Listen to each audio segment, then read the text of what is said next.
Hi friends, welcome to AS times.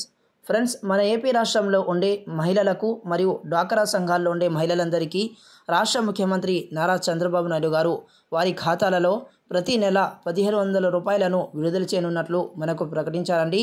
So ఇక నుంచి ప్రతి ఒక్క మహిళా ఖాతాల్లో ఎవరైతే 18 ఏళ్ల నుండి 60 ఏళ్లలోపు వయసు గల మహిళలు ఉన్నారో వారందరి ఖాతాలలో 1,500 రూపాయలు త్వరలోనే వేయనున్నట్లు మనకు ఒక నోటిఫికేషన్ అయితే విడుదల చేయడం జరిగింది.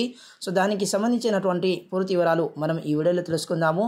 ఈ వీడియోలోకి వెళ్లే ముందు ఒక చిన్న రిక్వెస్ట్ ఫ్రెండ్స్, ఈ వీడియోని ఎక్కడా స్కిప్ చేయకుండా పూర్తిగా చూడండి. అలాగే ఈ వీడియో నచ్చితే కంపల్సరీ లైక్ చేయండి. మన ఛానల్ని ఇప్పటి వరకు సబ్స్క్రైబ్ చేసుకుని వాళ్ళు వెంటనే సబ్స్క్రైబ్ బటన్ని ప్రెస్ చేసి పక్కనే ఉన్న గంట సింబల్ను ఆన్ చేసుకుంటే నేను ఏ వీడియో పెట్టినా మీకు నోటిఫికేషన్ ద్వారా వస్తుంది. సో ప్రతి ఒక్కరూ కంపల్సరీగా ఈ వీడియో నచ్చితే లైక్ చేసుకోండి. సో ఇక వివరాల్లోకి వెళ్దామండి. సో రాష్ట్రంలో మహిళల ఖాతాల్లోకి 1,500 రూపాయలు త్వరలోనే మార్గదర్శకాలు విడుదల అని చెప్పేసి మనకు ఒక నోటిఫికేషన్ అయితే విడుదల చేయడం జరిగింది. సో మరో ఎన్నికల హామీ అమలుకు ప్రభుత్వం అడుగులు వేస్తోందని ఈ నోటిఫికేషన్ అయితే విడుదల అవ్వడం జరిగింది.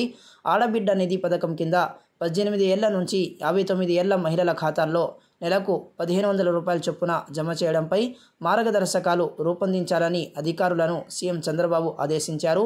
అలాగే సెరఫ్ కార్యక్రమాలపై ఆయన సమీక్షించారు. అలాగే డ్వాక్రా సంఘాల్లో ఉండే మహిళలకు 10 లక్షల వరకు సున్నా వడ్డీ రుణాల అమలుకు విధి విధానాలను రూపొందించాలని సూచించారు. ఇందుకు ఏడాదికి 5,000 కోట్లు ఖర్చవుతుందని అంచనా వేశారు. సో మొత్తంపై రాష్ట్రంలో ఉండే 18 ఏళ్ల నుండి 59 ఏళ్ల మహిళల ఖాతాల్లో నెలకు 1,500 రూపాయల చొప్పున డబ్బులను రాష్ట్ర ప్రభుత్వం వారు ఆడబిడ్డ నిధి పథకం కింద జమ చేస్తామని ఎన్నికల హామీలో చెప్పడం జరిగింది. సో ఆ పథకానికి సంబంధించినటువంటి మార్గదర్శకాలను రూపొందించాలని అధికారులను సీఎం చంద్రబాబు గారు ఆదేశించారండి. అలాగే డ్వాక్రా సంఘాల్లో ఉండే మహిళలకు కూడా ఈ పథకం అయితే వర్తిస్తుంది. అలాగే డ్వాక్రా సంఘాల్లోని మహిళల కోసం ముఖ్యంగా 10 లక్షల వరకు సున్నా వడ్డీ రుణాల అమలుకు విధి విధానాలను రూపొందించాలని కూడా అధికారులను సీఎం చంద్రబాబు గారు ఆదేశించారు.